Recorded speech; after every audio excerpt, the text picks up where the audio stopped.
Online students, check your audio and video.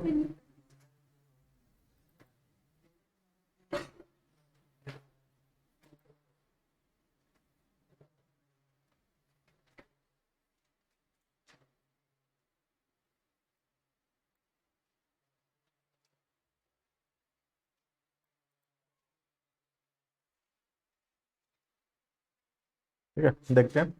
और बहुत थोड़ा ही बचा हुआ चैप्टर, आज हो जाएगा कंप्लीट। ठीक है।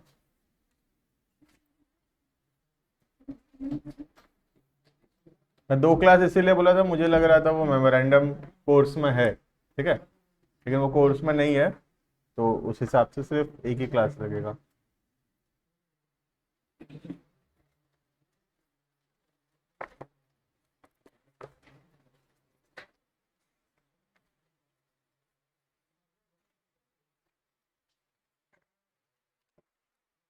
लेकिन छोटा सा नोट लिखना, और फिर थोड़ा सा थ्योरी लिखेंगे।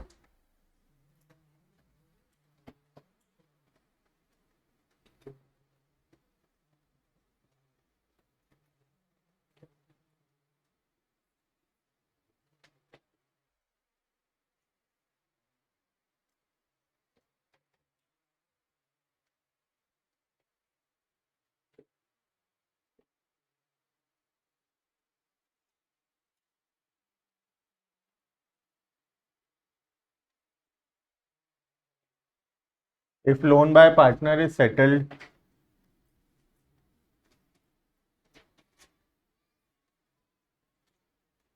at an amount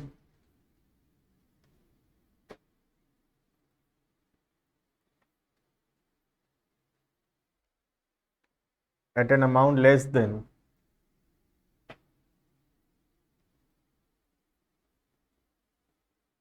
the amount due, at an amount less than the amount due,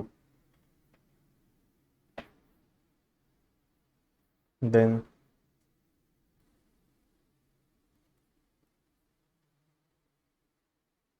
then the balance is then the balance is credited to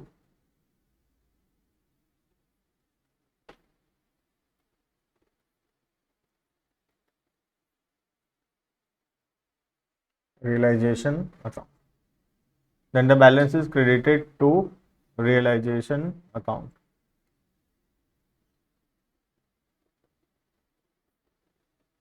जैसे कि फॉर एग्जांपल हम लोग पार्टनर से लोन लिए हैं 1 लाख रुपीस का। ठीक है, और हम उस लोन का पैसा पे कर देंगे, तो हम एंट्री पास करते थे लोन बाय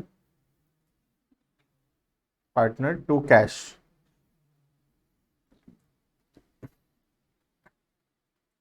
ये एंट्री पास करते थे। अब बाई चांस अगर हम लोग 1 लाख की जगह 1 लाख से कुछ कम में लोन को सेटल करते हैं, लेट से हम 85,000 पे किए, तो टू कैश तो होगा 85,000 ही, क्योंकि पैसा तो 85 जाएगा। बाकी जो बैलेंस है फायदा हो गया credited to realisation, that is 15। Clear है? एक दो क्वेश्चन में आया भी होगा, अगर तुम प्रैक्टिस किए होगे तो। इलस्ट्रेशन में भी है एक 12-13 तरफ, एक तो एक्सरसाइज में भी है 15-16 तरफ एक्सरसाइज का क्वेश्चन एक है, उसमें भी है। और एक बुक में इलस्ट्रेशन 20 भी बचा हुआ है हम लोग का, उसमें भी है ये। ठीक है, तो 3-4 जगह है, इसलिए लिखवा दिया ये कि अगर ड्यू अमाउंट से कम पे करते हैं तो वो क्रेडिट होता है रियलाइजेशन में। ऐसा क्वेश्चन बुक में नहीं है कि अगर ड्यू अमाउंट से ज़्यादा पे करते हैं तो, लेकिन रियलिटी में ड्यू अमाउंट से ज़्यादा पे कर सकते हैं, और अगर ड्यू अमाउंट से ज़्यादा पे करेंगे तो डिफरेंस रियलाइजेशन में डेबिट भी होगा। क्योंकि बुक में नहीं है ऐसा क्वेश्चन, तो मैं लिखवाया नहीं इसलिए, लेकिन हो सकता है ऐसा। तो टू कैश जैसे 1,02,000 देना पड़ा, तो हम लोग वो डिफरेंस को रियलाइजेशन में डेबिट भी करेंगे। ठीक है,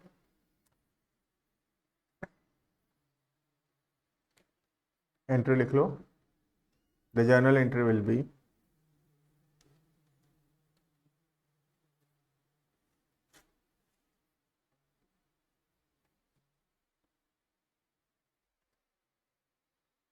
the journal entry will B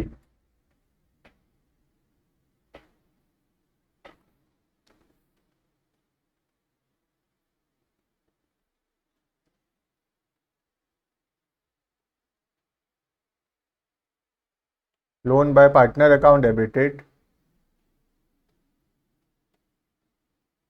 to cash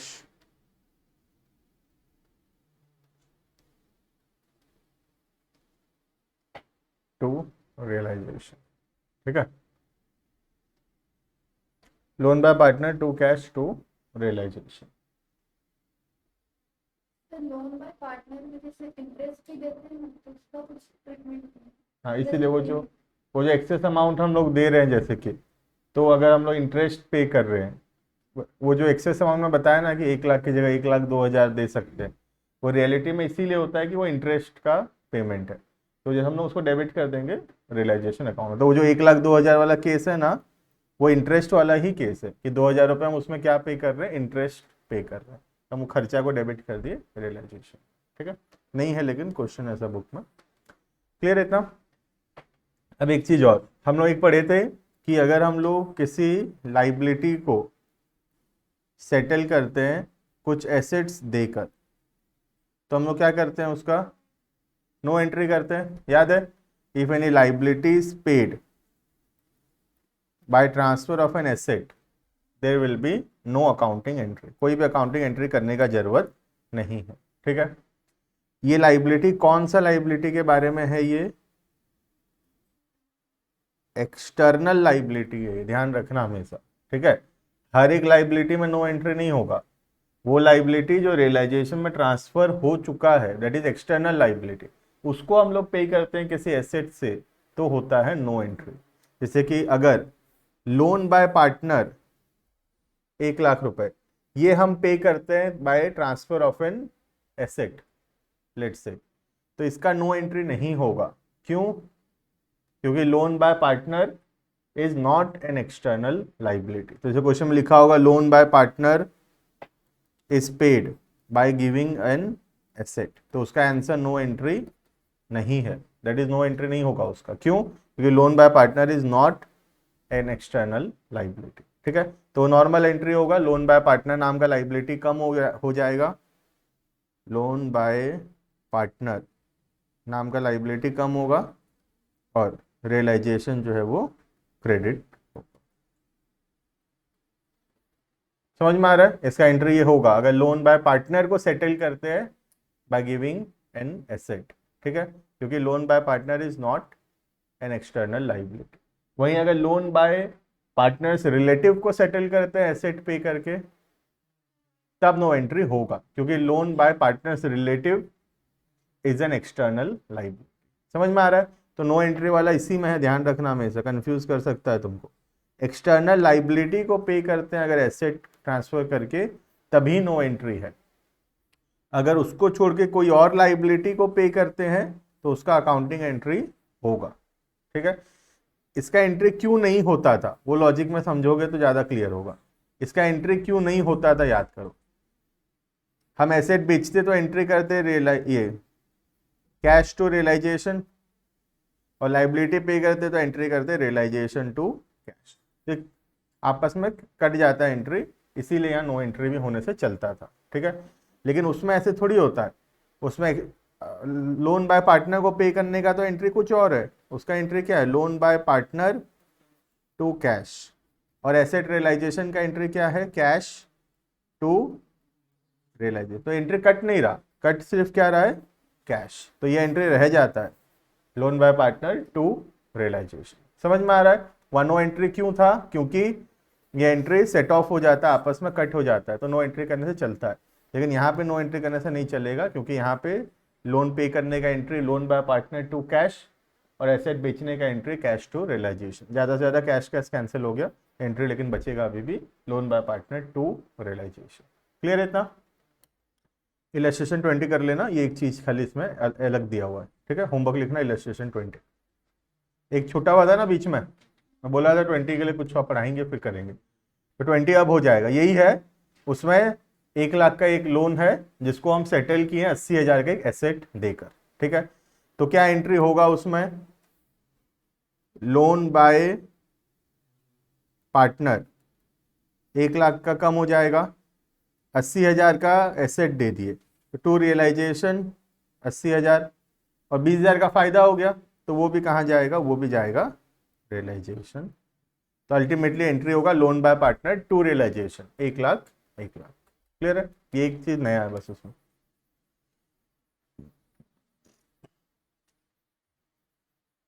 next, ये गया पॉइंट नंबर 1 नोट का। नेक्स्ट पॉइंट नंबर 2,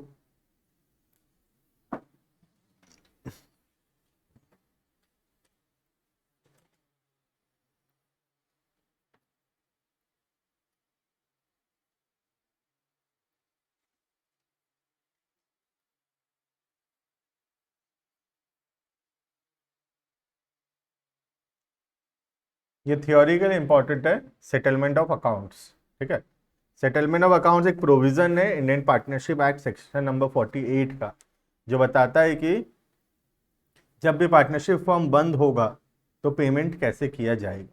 तो उसमें लिखा हुआ है कि सबसे पहले पे करना है हमको एक्सटर्नल लाइबिलिटीज को, फिर पे करना है पार्टनर्स लोन को, और आखिरी में पे करना है पार्टनर्स कैपिटल।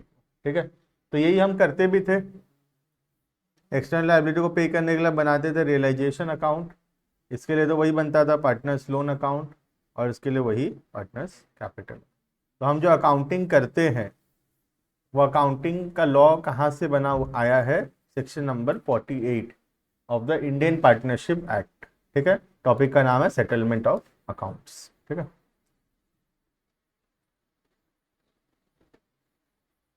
लिख लो, as per section number 48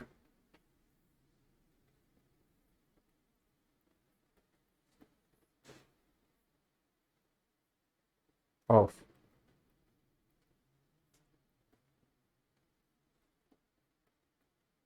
Indian Partnership Act 1932, as per section 48 of the Indian Partnership Act 1932,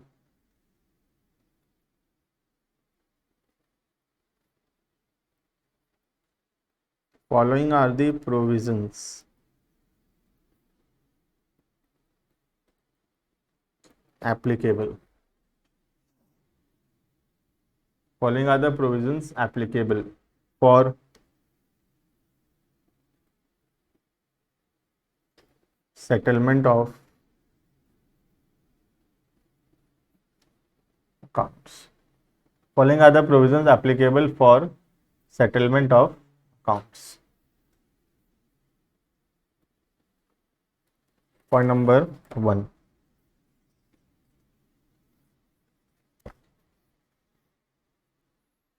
In paying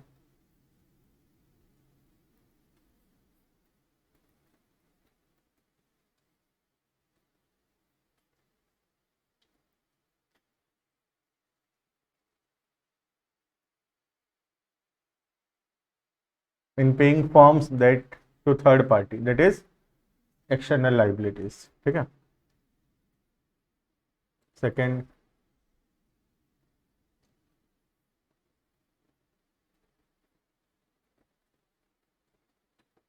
in paying to each partner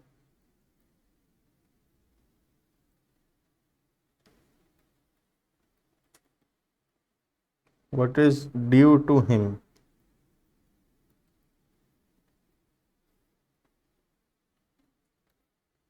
on account of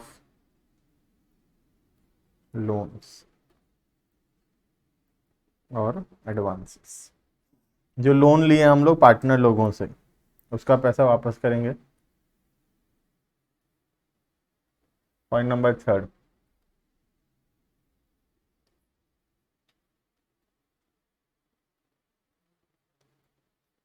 in paying to each partner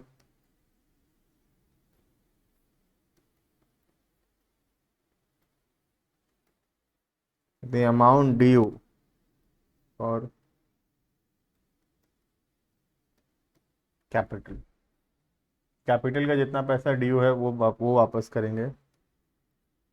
फिर भी अगर कुछ बच जाता है form में, divide कर देंगे प्रॉफिट शेयरिंग रेशियो में।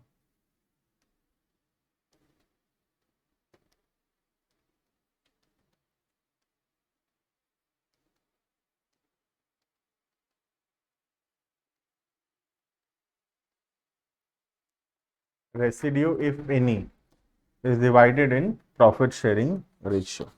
ठीक है,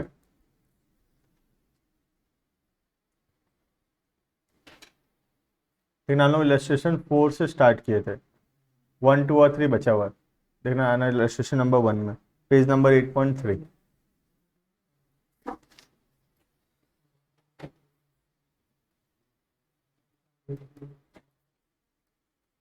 8.3 illustration number 1।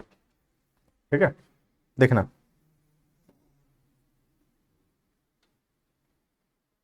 The firm of X Y and Z was dissolved on 1st April 2020. Y demands that his loan of 25,000 be paid before payment of capital of the partners. सही बात है ये तो, अगर Y loan दिया है तो Y बोल रहा है कैपिटल से पहले मुझे लोन का पैसा वापस कर देना, वो तो सही है। Next, but X and Z demanded that capital be paid before payment of loan by Y. लेकिन एक्स और जेड बोल रहे हैं कि पहले कैपिटल का पैसा वापस कर लेते हैं, फिर जाके लोन का पैसा वापस करेंगे। कौन सही बोल रहा है? वाई सही बोल रहा है, क्योंकि लोन का पैसा पहले वापस होगा, उसके बाद होगा कैपिटल का। ठीक है, लिख लो point number 1, why is correct.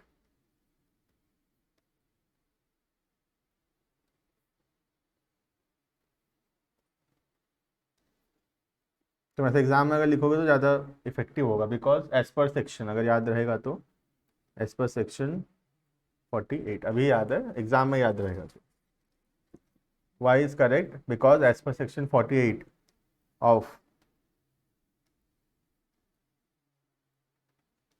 Indian Partnership Act 1932,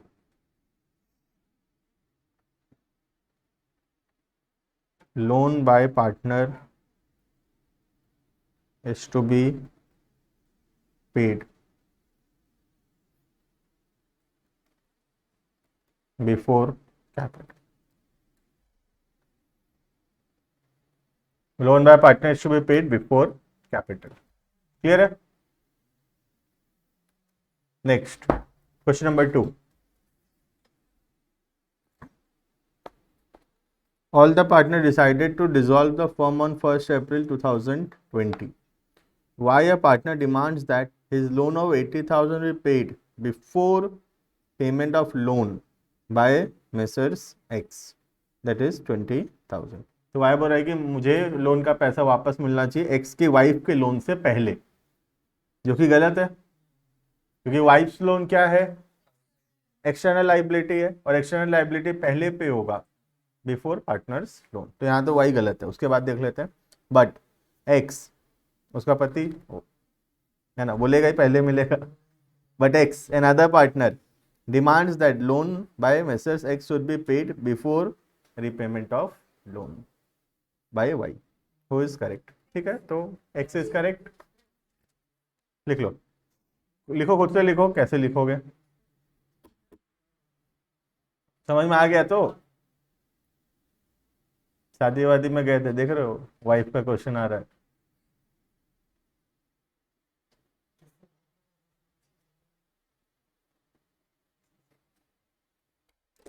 इस संडे छुट्टी हुआ ना अरमान, शादी में ही भेज दूंगा परमानेंटली, जाएगा पिकनिक, हफ्ता भर छुट्टी हो जाएगा, पता रहो।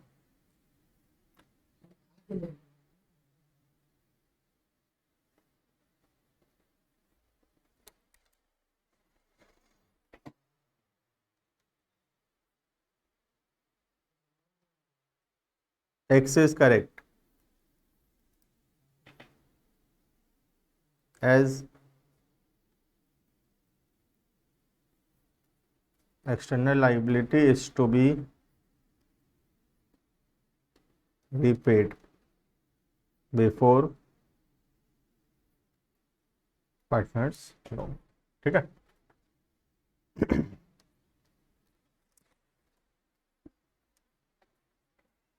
Third, A and B are partners in a firm sharing profits in the ratio of 3:2। ठीक है, Messrs A has given a loan of 20,000 to the firm and the firm had also taken a loan of 10,000 from B. ठीक है, तो एक ए की wife loan दी है और एक बी से लोन मिला है, तो दो जन लोन दिए हैं बेसिकली। The firm was dissolved and it asset were realised for 25,000। State the order of payment of Messrs. A's loan and B's loan with reason if there is no other creditors of the company। ठीक है, तो पहले किसको वापस करेंगे पैसा? Message से, और उसके बाद जो भी बचेगा वो पार्टनर के लोन को मिल जाएगा। ठीक है, लिख लेना। Loan by Messrs. A is to be paid before loan by। ठीक है, बाकी एक्सप्लेन कर देना थोड़ा, मैं तो शॉर्ट में बता दिया। ठीक,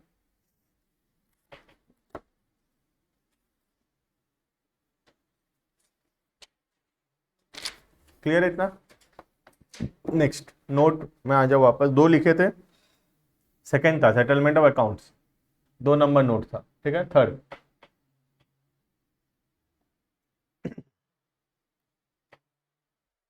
नोट लिखो, payment of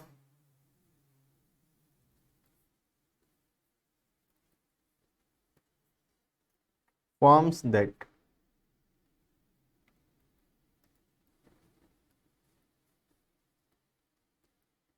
and private dates.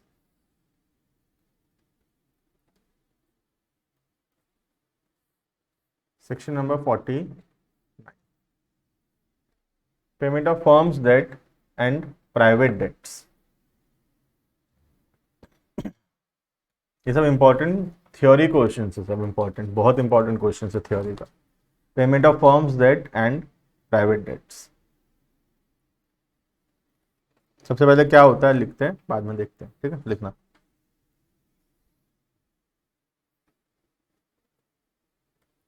Dates which the firm owes to outsiders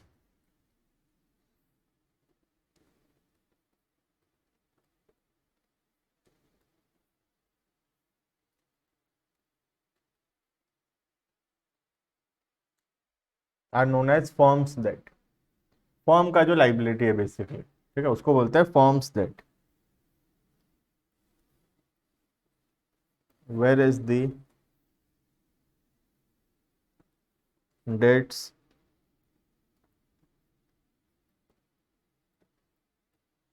which a partner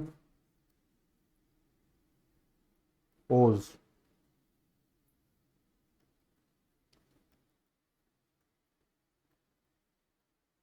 in his personal capacity, in his personal capacity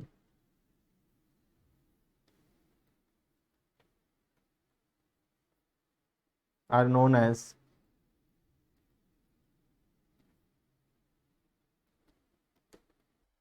private debts,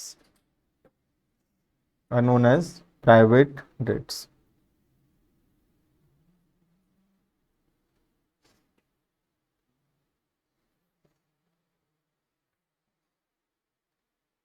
point number 1 उसके अंदर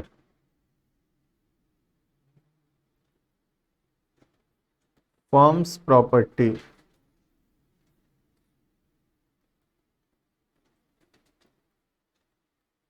is applied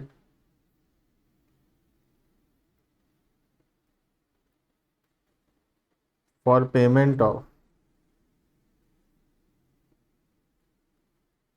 firm's debt।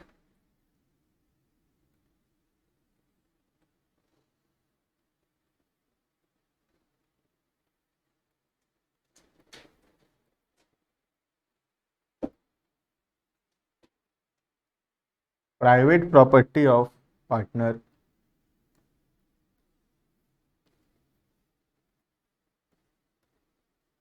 is applied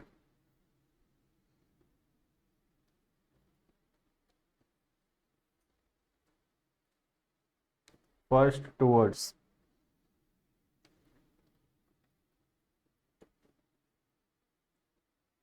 the payment, first towards the payment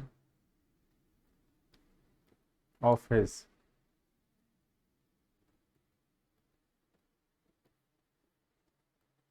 private debts.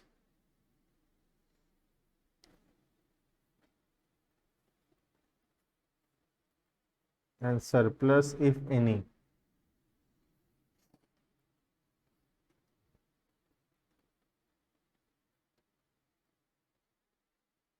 is applied towards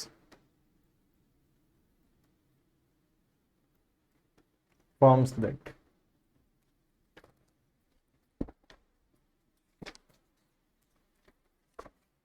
ठीक है, देखना क्या बोल रहा है ये।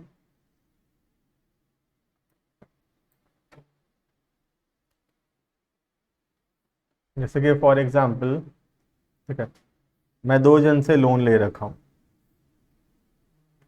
Suppose I have taken a loan from mister A worth 5 lakhs. I have taken a loan from Mr. B worth 3 lakhs. ठीक है, और अब मेरे पास है लेट से 6 लाख रुपए बस। तो they I am having only 6 lakh rupees. ठीक है, अब जब मेरे पास सिर्फ 6 लाख रुपए है, लेकिन मेरे को 2 लाइबिलिटी चुकाना है, एक है 5 लाख का और एक है 3 लाख का। पहली बात तो मैं पूरा तो नहीं चुका पाऊंगा, क्योंकि 8 लाख चुकाना मेरे पास है तो सिर्फ 6 ही लाख, तो कुछ तो मैं नहीं दे पाऊंगा, 2 लाख रुपए तो मैं नहीं दे पाऊंगा। ठीक है, तो अब इंपॉर्टेंट क्या हो जाता है यहाँ पर, किसको पहले देंगे। Now this becomes very important. ठीक है, क्योंकि अगर 6 लाख में से मिस्टर ये बोलेगा एक काम करो मेरे को दे दो पहले 5 लाख, मेरे को दे दो 5 लाख पहले, और बी को दे दो 1 लाख, 2 लाख डूब गया बी का। बी बोलेगा मुझे पहले 3 लाख दे दो और बचा हुआ 3 लाख ए को दे दो, ए का डूब जाएगा 2 लाख। तो now it becomes very important कि कौन सा डेट पहले चुकाना है और कौन सा डेट बाद में चुकाना है, क्योंकि सब कुछ नहीं हो पाएगा पेमेंट। तो now it becomes very important कि which one is to be paid first in the ratio of 5:3। ये तो ऐसे टेम्परेरी सॉल्यूशन है, मैं प्रॉब्लम बता रहा हूँ, है ना। तो प्रॉब्लम क्या है कि हमको डिसाइड करना होगा कि क्या चीज पहले चुकाना है। ठीक है, अब जैसे मैं बोलूं कि ये लोन लिया था मैं 1 अप्रैल को और ये लिया था 30 जून, तो हो सकता है अब तुम्हारा आंसर ये आए कि जो लोन पहले लिए थे वो लोन पहले चुका देते। ठीक है, तो कुछ एक ऑर्डर डिसाइड करना होगा हमको, कैसे पे करना होगा। ठीक उसी तरह एक पार्टनरशिप फर्म का जो पार्टनर है उसका क्या होता है, अनलिमिटेड लाइबिलिटी होता है। याद है, कंपनी में होता है लिमिटेड लाइबिलिटी, पार्टनरशिप फर्म में पार्टनर का अनलिमिटेड लाइबिलिटी होता है, which means if there is a loss and firm does not have sufficient money, then personal assets can be sold, personal asset को बेचा जा सकता है। ठीक है, तो अब जैसे फर्म में पैसे का जरूरत है 2 लाख रुपए, लेट्स से फर्म का जो एसेट है सफिशिएंट नहीं है फर्म के लाइबिलिटी को पे ऑफ करने के लिए। फर्म का एसेट है लेट्स से, फर्म का एसेट है लेट्स से 5 लाख और फर्म का लाइबिलिटी है लेट्स से 3 lakhs। मैं for the sake of convenience अभी ये सोच रहा हूँ एक ही पार्टनर है, सोचो एक खाली एक ही पार्टनर। ठीक है, तो अब ए को 2 लाख रुपए घर से लाना पड़ेगा, है ना, क्योंकि फर्म का एसेट सफिशिएंट नहीं हो रहा है फर्म के लाइबिलिटी इसको चुकाने के लिए। ठीक है, अब फर्म क्या बोला ए को कि तुम घर से 2 लाख रुपए ले आओ, क्योंकि फर्म में 2 लाख रुपए कम पड़ रहा है। ठीक है, तो अब पार्टनर ए का प्राइवेट एसेट जो है वो है उसके पास 3 lakhs का।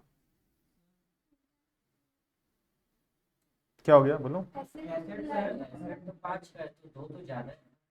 तो उल्टा कर दो, कोई बात नहीं, इमोशनल नहीं होना है, भावनाओं समझो, है ना। भावनाओं को समझो क्या बोल रहा हूँ, ठीक है। तो 3 लाख का एसेट है और 5 लाख का लाइबिलिटी, अब क्लियर है, ठीक है। तो अब उधर आ जाते हैं। तो अब पार्टनर ए का पर्सनल हम देख रहे हैं, उसके पास पर्सनली क्या है, ठीक है। तो प्राइवेट एसेट है पार्टनर के पास 3 लाख का, और पार्टनर का जो प्राइवेट लाइबिलिटी है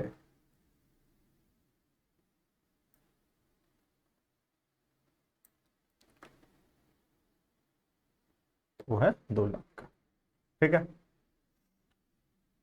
अब प्रॉब्लम क्या है, फॉर्म के पास तो सफिशिएंट पैसा नहीं है, फॉर्म तो बोल दिया पार्टनर को 2 लाख रुपए ले आओ। अब अगर पार्टनर इसमें से 2 लाख रुपए ले जाता है तो उसके प्राइवेट लाइबिलिटी को पे करने के लिए पैसा कम पड़ जाएगा ना, समझ में आ रहा है। अगर प्राइवेट एसेट 3 लाख का है, 3 लाख में से 2 लाख वो फॉर्म में लगा दे, चलो लगा भी दे, तो इसके पास फिर एसेट कितने का बचेगा, 1 लाख का। तो ये लोग को फिर सफिशिएंट नहीं होगा पैसा, तो हमको एक ऑर्डर ऑफ पेमेंट डिसाइड करना है कि कौन से एसेट से पहले कौन सा लाइबिलिटी पे किया जाएगा। तो सेक्शन 49 क्या बोलता है कि फर्म्स का एसेट से पहले कौन सा लाइबिलिटी पे होगा, फर्म का लाइबिलिटी पे होगा, ठीक है। और प्राइवेट एसेट से पहले कौन सा लाइबिलिटी पे होगा, प्राइवेट लाइबिलिटी पे होगा। इसका मतलब ए अभी 2 लाख रुपए फॉर्म में देने के लिए लायबल नहीं है, ए 3 लाख में से 2 लाख पहले इसको देगा, बचेगा 1 लाख, तो 1 लाख ये फॉर्म में लाएगा, और बाकी जो 1 लाख अभी भी फॉर्म में बच गया वो पैसा हम पे नहीं कर पाएंगे, सामने वाले का बैड डेट हो जाएगा वो पैसा, समझ में आ रहा है। लेकिन वहीं अगर हम पार्टनर को बोलते कि 3 लाख में से 2 लाख पहले तो यहां दे दे, तो इनको सबको पैसा मिल जाता और ये बेचारे का पैसा डूब जाता 1 लाख रुपए, समझ में आ रहा है। तो हमको एक ऑर्डर ऑफ पेमेंट डिसाइड करना था बस, कि कौन सा एसेट से कौन सा लाइबिलिटी पहले पे होता है। तो सेक्शन 49 बहुत सिंपल रखा है उसको। सेक्शन 49 बोलता है कि कंफ्यूज नहीं होना है, प्राइवेट एसेट को पहले यूज कर लो प्राइवेट लाइबिलिटी पे करने के लिए। फिर भी हाँ, मैं अभी कन्वीनियंस के लिए बोला था सिर्फ एक ही पार्टनर है बोल के, ठीक है। तो 3 लाख का एसेट है ए के पास, 2 लाख का प्राइवेट लाइबिलिटी है, पहले इसको पे कर लेगा। अब इसके बाद 1 लाख सरप्लस है, वो ज्यादा से ज्यादा 1 लाख रुपए यहाँ कॉन्ट्रीब्यूट कर सकता है, समझ में आ रहा है। तो वही लिखा हुआ है, देखो एक बार रीड करेंगे। देखो पहली बात तो date which owes firm owes to outsider are known as firm's debt. जो पैसा पार्टनरशिप फॉर्म लगा है बाहर वालों का उसको बोलते हैं फॉर्म्स डेट, और जो पार्टनर इंडिविजुअली लोन कुछ लिया है किसी से तो वो हो गया प्राइवेट डेट, ठीक है। तो क्या बोल रहा है point number 1, firm's property is applied for payment of firm's debt. तो फर्म का प्रॉपर्टी पहले फर्म्स का डेट को क्लियर करने के लिए यूज होगा, ठीक है। अब प्राइवेट का क्या होगा, तो प्राइवेट का बोल रहा है private property of partner is applied first towards payment of his private debts. पहले प्राइवेट डेट को चुका लो, फिर भी पैसा बच जाता है, एंड सरप्लस इफ एनी, अगर कुछ बच जाता है पार्टनर के पास तो वो पार्टनर वो पैसा कहाँ लाएगा, पार्टनरशिप फर्म में लाएगा, क्योंकि एक पार्टनर का पार्टनरशिप फर्म में अनलिमिटेड लाइबिलिटी होता है। क्लियर है इतना। देखो ऑनलाइन वाले क्लियर है, फर्म्स डेट प्राइवेट डेट, ये सब थ्योरी क्वेश्चन है चैप्टर का।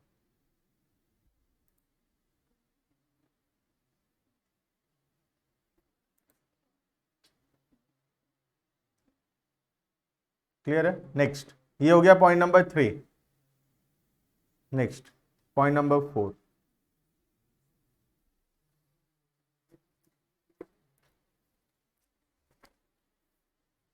पॉइंट नंबर 4 लिखना, रीड फ्रॉम बुक। बुक से क्या क्या थ्योरी क्वेश्चंस पढ़ना है इसमें। पहला जो कि मैक्सिमम एग्जाम में पूछा गया है आज तक, है ना, difference between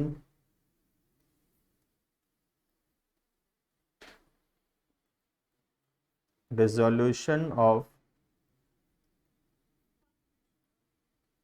partnership and dissolution of partnership form. ठीक है, पहला difference between dissolution of partnership and dissolution of partnership form. Dissolution of partnership का मतलब पता है, आज तक हम जितना चैप्टर पढ़े थे, पीएसआर, एडमिशन, रिटायरमेंट, डेथ, ये सब क्या था, डिसोल्यूशन ऑफ पार्टनरशिप था वो सारा। अब इस बार अभी हम पढ़े थे डिसोल्यूशन ऑफ पार्टनरशिप फॉर्म। ठीक है,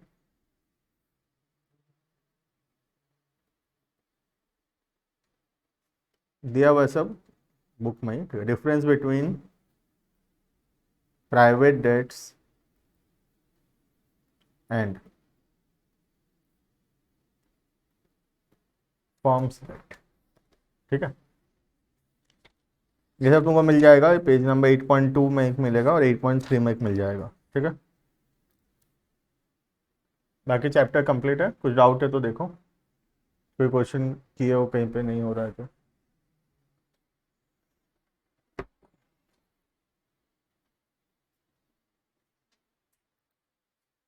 देखो ऑनलाइन वाले क्लियर है इतना। नेक्स्ट क्लास हम लोग न्यू चैप्टर स्टार्ट करेंगे। ठीक है, बुक 2 एनपीओ पढ़ेंगे। बुक पहले पढ़ लेते शुरू से, चैप्टर 2 ठो और एक बुक 2 का एक चैप्टर और एक बुक 3 का एक चैप्टर। फिर कैश फ्लो एनपीओ बचेगा, वही है टर्म 2। ये सब तो टर्म 2 नहीं है, वही मेन है टर्म 2।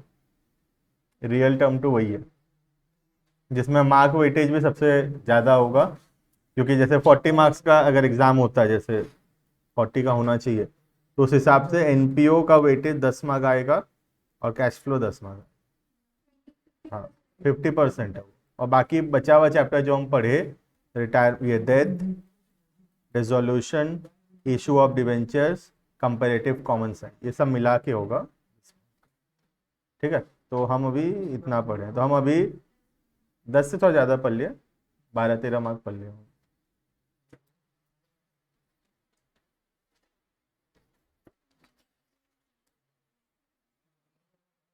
अब इशू ऑफ डिवेंचर्स पढ़ने के लिए थोड़ा सा issue of share, basic entry अगर टाइम मिले तो एक बार देख के आ सकते हो तुम, जैसे application due, application receive, allotment due receive, वो सब बेसिक एंट्री जितना था वो सारा वापस से आएगा वहां पर।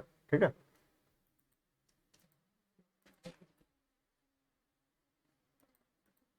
अच्छे से क्वेश्चन प्रैक्टिस कर लेना, संडे टेस्ट है इसका। ठीक है, फिर नेक्स्ट वीक में डिवेंचर होगा टेस्ट, तो 4 क्लास में हो जाएगा। हम्म, देखो कुछ डाउट है तो देखो, कहीं पे कुछ क्वेश्चन नहीं हो रहा है तो, या टेस्ट का कोई सा क्वेश्चन अगर नहीं आया तो, ऑनलाइन वाले देखो टेस्ट में कोई क्वेश्चन नहीं आया तो लास्ट क्वेश्चन नहीं बोलना, उसके अलावा बिट वाला जो क्वेश्चन है उसमें से कुछ नहीं आया तो।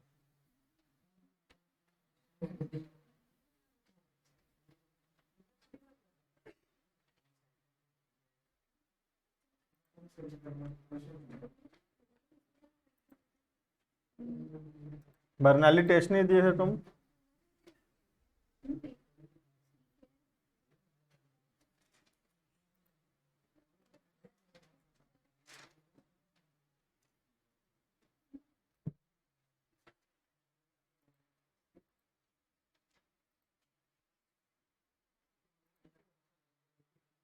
इलस्ट्रेशन 17 बिट नंबर 5 देख लो पेपर, इलस्ट्रेशन 17 बिट 5।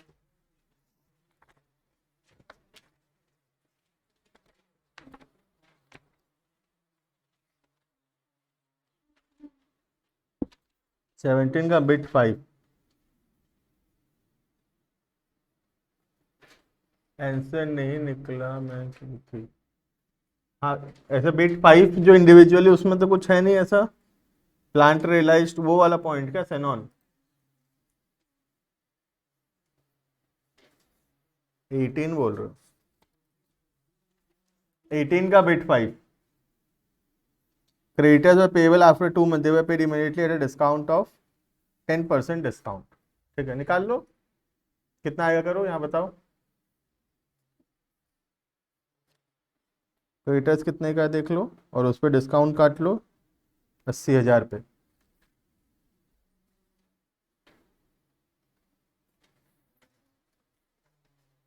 अच्छा क्वेश्चन है वैसे।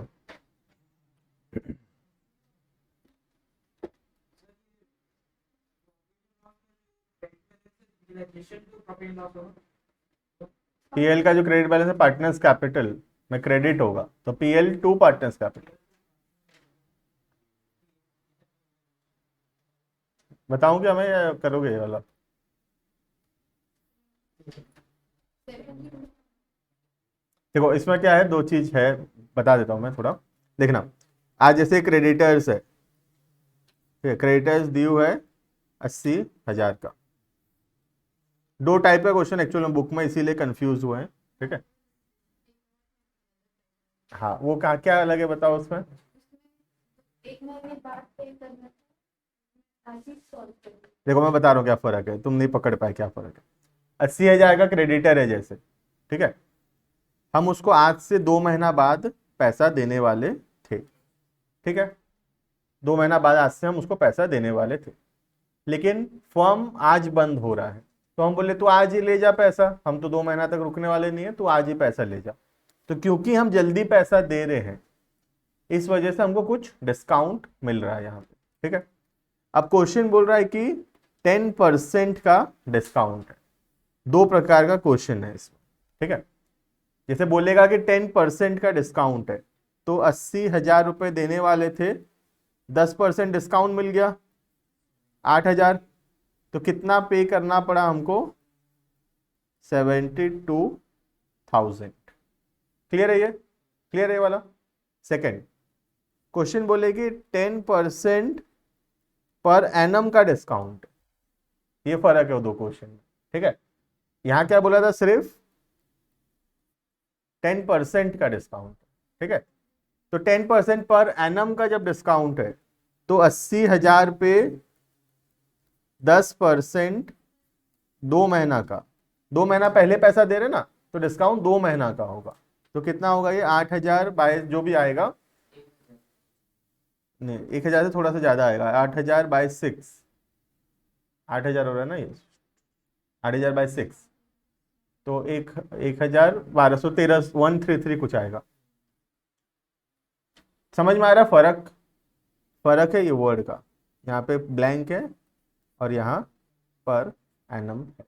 तो जहाँ ब्लैंक है तो वहां कुछ मल्टीप्लाई करने की जरूरत नहीं है, वो इस वाला क्वेश्चन है। देखो 10% लिखा है यहाँ पे, ठीक है। और उस वाले क्वेश्चन में देखो तो जो बोल रहे हो कौन सा है कि वो 17 का बिट 4, देखो एक बार 6% पर एनम, तो वहां पे हम जितना जल्दी पैसा दिए होंगे उतना दिन का हमको डिस्काउंट मिलेगा। क्लियर है? पर एनम बोलने से साल का 10%, तो 2 महीना का फिर उस हिसाब से 2/12, लेकिन यहाँ पे 10% सिर्फ, जितना भी दिन का हो 10%, तो डायरेक्टली 10%। सेनॉन क्लियर है ये तुम ही पूछे थे उस दिन पर एनम वाला भी, इसीलिए कंफ्यूज भी हुए होगे। ठीक है, अच्छा था क्वेश्चन ये वाला ना। और कुछ डाउट होगी? एम्प्लॉय प्रोविडेंट फंड को पार्टनर्स कैपिटल में ट्रांसफर करेंगे क्या? नहीं। Employee provident fund, employee provident fund, Ankita, employee provident fund is a external liability, ठीक है। Employee provident fund is external liability to be transfer to realisation and then paid just like a creditor. Note में लिख लो ये वाला, लिखो note में लिख लो, तो ये नोट नंबर 5 लिखो इसमें, ये एक दो क्वेश्चन में है।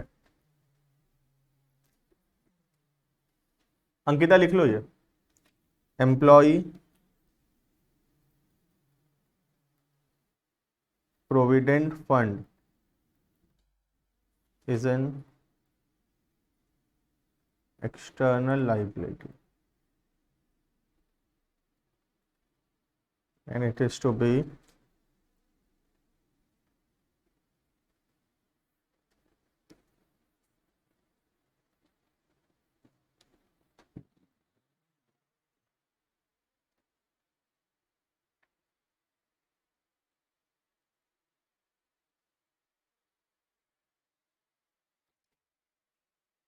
And then paid. ठीक है, क्लियर अंकिता?